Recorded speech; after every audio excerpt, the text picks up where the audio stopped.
Okay, let's do this. So there's been quite a mix of responses to me joining the MK party. For the most part, there's been like three categories of responses. People who have been very positive about the move, honestly, without understanding why I did it.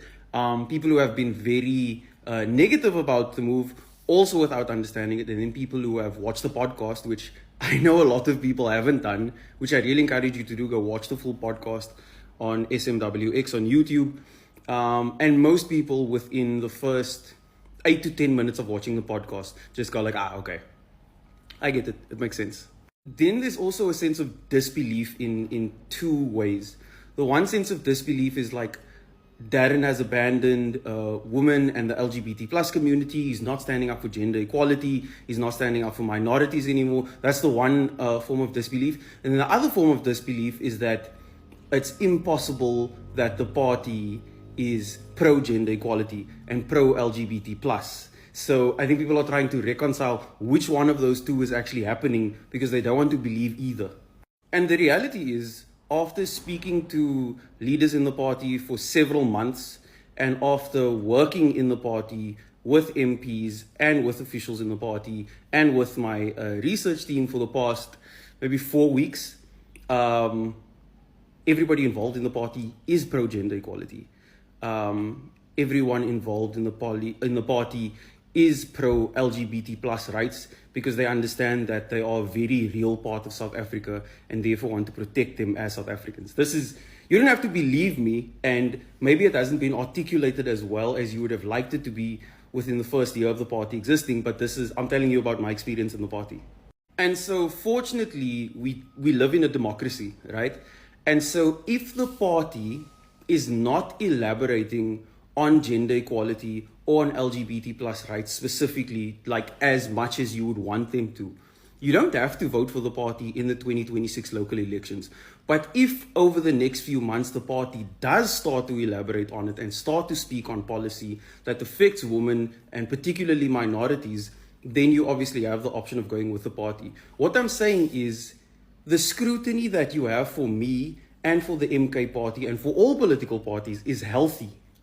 I don't want you to not have this level of scrutiny for me or for anybody else or for any other organization. Keep this level of scrutiny. I prefer the way people are responding to this move now than just outright acceptance from an uninformed perspective. So what I would suggest is the disbelief, the scrutiny, the pessimism, use that to do an investigation into the party, into their policy, and how they conduct themselves going into the 2026 local elections. Do not trust me or any other political party blindly.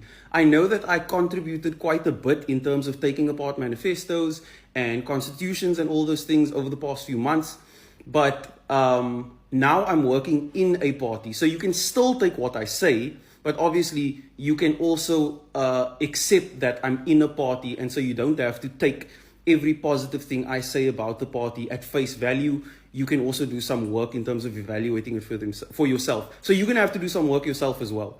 Because what I've done is I've chosen to get involved with the party so that I can get involved in articulating policy and to some extent helping to inform how policy is created and shaped, because that's something I've always wanted to do. It's something I've said in the interview as well. I've wanted to be involved in making policy better, making it more on the ground level, and then making that policies easy to understand for people. So I've taken that step because it's something I've wanted to do, I felt, as a service to the country, because it's very difficult to do from a TikTok account.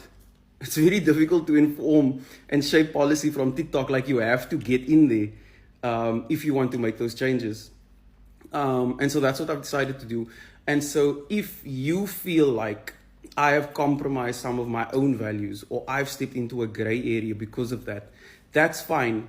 What you can then do is you can scrutinize how the party conducts itself over the next few months, over the next few years. You can scrutinize me as well, and then you can determine, okay, has Darren stuck by his values? Has the party articulated itself better in terms of those values I was concerned about? And then you can make your decisions.